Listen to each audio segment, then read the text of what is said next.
In the NFL, there's plenty of quarterback battles going on. I'm going to go through every single quarterback battle so far of what we see in the NFL.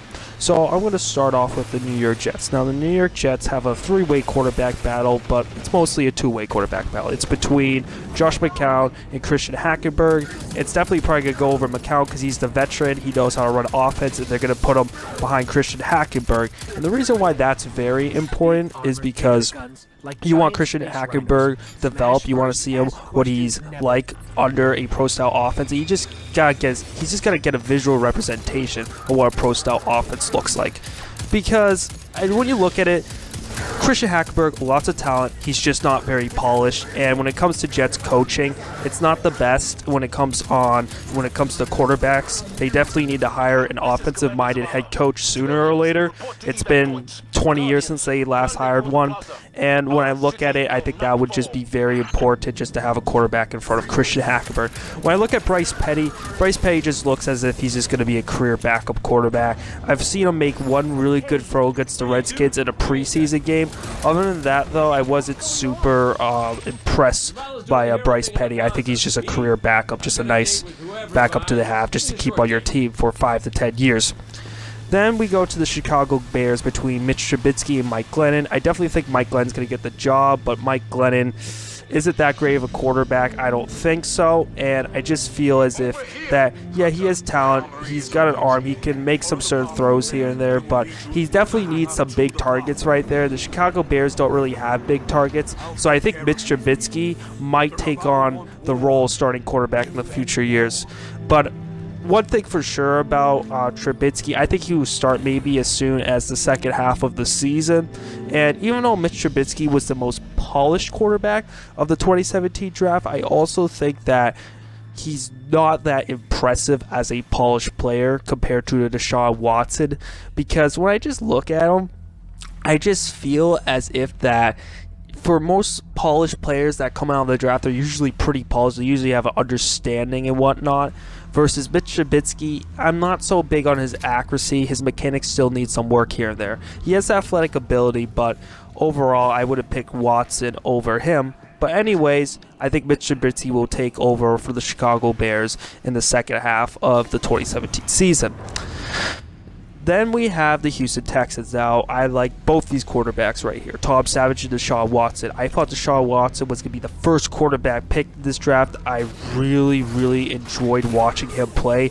I see a winner in him, and his accuracy and his mechanics are really underrated, and he has great athleticism, and I kind of like him as a personality. And also you got Tom Savage. I like his personality, and I definitely see a quarterback that responds very well to being blitzed. He's not scared to really get hit. He doesn't feel kind of shy just to throw the ball, and he sometimes can be pretty accurate. So when you look at this, I see two different quarterbacks here. First, you look at Tom Savage. He's more of your strong arm pocket passing type. Then you got Deshaun Watson, who's your more mobile kind of West Coast style quarterback. They chuck it deep and all, and I really like both of them. I think Tom Savage is going to win it this year, but one thing for sure though, when I look at Deshaun Watson, he's definitely going to take the role over soon. I think he will get a quick grasp of the game. I definitely like his ability to play well in the clutch. I think that's well, and his accuracy is a big one too, and I think he's going to do very well. Much better than what Brock Osweiler was for the Houston Texans, I'll tell you that right now. And I definitely think that, let's just say whatever happens to both quarterbacks, after this they're going to find a new job somewhere else, and a job that I think that they're going to be at for a sizable amount of time. I think that, let's just say if Deshaun Watson wins, I think Tom Savage might become the starting quarterback for the Arizona Cardinals, the New York Giants, you name it. He might get a nice new starting job somewhere else if he doesn't get it here. Next quarterback battle I want to talk about is in LA with the Rams. Now, a lot of people are saying that Jared Goff's probably going to win it, but then you got Eric Dickerson showing up some conferences. I think Sean Mannion is going to take the role. Now, Sean Mannion was, a lot of people thought he was going to be a low-round pick. They thought because of his athleticism, but they really like him how he played in the pro-style offense when he was in Oregon State, and he played with Brandon Cooks and Marcus Wheaton when he was in college. And I look at Sean Mannion, I have to say, I like both quarterbacks. I'll say this much about Goff. Goff is better at accuracy versus Sean Mannion has better awareness. He has a better understanding of the game. And I can see why Eric Dickerson would prefer a Sean Mannion, because he likes the awareness factor and that kind of vertical scheme that they want.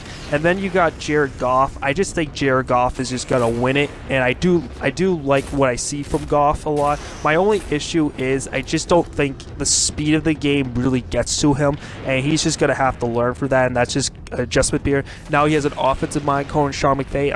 I'm expecting a pretty good season. A lot of people compare Jared Goff to Matt Ryan a little bit, just because just how he's kind of like this pocket passer, quick release, and all that. And I also see it with a tempo thing and all that, where I think the speed can kind of get to him. The speed of the game really affects him. But one thing for sure I am about Jared Goff is my competitive level is a big question there, because I think that when it comes to the heat of the moment, he's not going to do as well, or he's not going to be as great. The guy was losing the most, he had the most losses out of any first overall pick at quarterback, I believe, or one of the most, if not the worst. But also, he's 0-7 as a career as the Rams starting quarterback, and that's a big concern right there. Because when I look at it, if you're going to be the quarterback of the future, you're definitely going to need to win him some big moments here and there. And will Jared Goff be good? I think he will be good. You can't consider him a bust. I definitely do not consider him a bust. But one thing when I look at him, I definitely see a quarterback that's going to need a high-power offense to play with, because he's one of these guys, I feel as if that when he's hot, he's hot. He's a streaky quarterback, tempo quarterback, where if you could get hot on another team and drop 28 in the first half of the game, you're winning that game, and he's just going to be dynamite for the rest of the game. Like, that's how I think of it versus some other quarterbacks. He's just going to be one of these like high-powered offenses quarterbacks, and that's why he struggled with the Rams, because the Rams weren't a high-powered offense at all last year. And partially that's because of his receivers. I think they're definitely going to need a big outside explosives kind of receiver. Julio Jones, obviously that's aiming on big right there, but you kind of get the drift. A deep threat, tall wide receiver who explodes quickly. Next battle I want to talk about is the Denver Broncos. Now, the Denver Broncos, Trevor Siemian isn't as bad as what people think. I definitely think he doesn't put enough mustard on the ball. I think when I look at Trevor Siemian, I'm just not as big with him. Just simply because that there's sometimes for a game-managing quarterback and all that, I just don't think he can make all the throws in the world. Could he be better next year? Yeah, it's possible. It's definitely possible. But he definitely does not have an offensive-minded coach, and his offensive weapons are definitely better this year because he has a slightly better O-line and all that. And then when I look at Paxton Lynch, it should eventually become Paxton Lynch's team, just because I just feel that they want a big-arm quarterback. They want to throw the football down the field. You have John Elway as your GM. Even when Peyton Manning was in late on in his career, they were throwing the ball deep, and I just think to myself, listen, John Elway, he likes to attack. Paxton Lynch is your attacking quarterback. He is Joe Flacco-esque.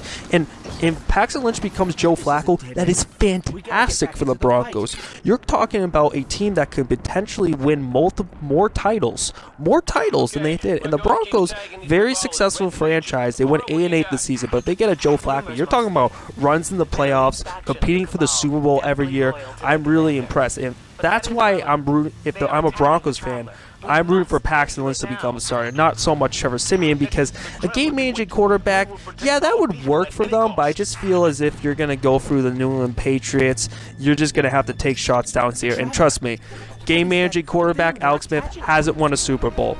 Joe Flacco has. Eli Manning has. That's the difference right there. I'm not big as game managing. Game managing quarterbacks have won Super Bowls before, but what the Broncos want, they want that high-powered throwing offense. That's what John Elway wants. And that's why I think Paxton Lynch will get the job. Overall, those are the quarterback battles I have covered. I might have missed some, but overall I thought it was pretty neat. When it comes to my videos, everything links in the description. If you want to see highlights videos, certain players, articles of some of these things I've read from, they're very interesting. They're going to be in the link in the description. Also, I'm thinking about doing some more gaming related videos since I got this game DVR for this Xbox One. I think it'll be pretty cool. Alright guys, have a nice day. See ya.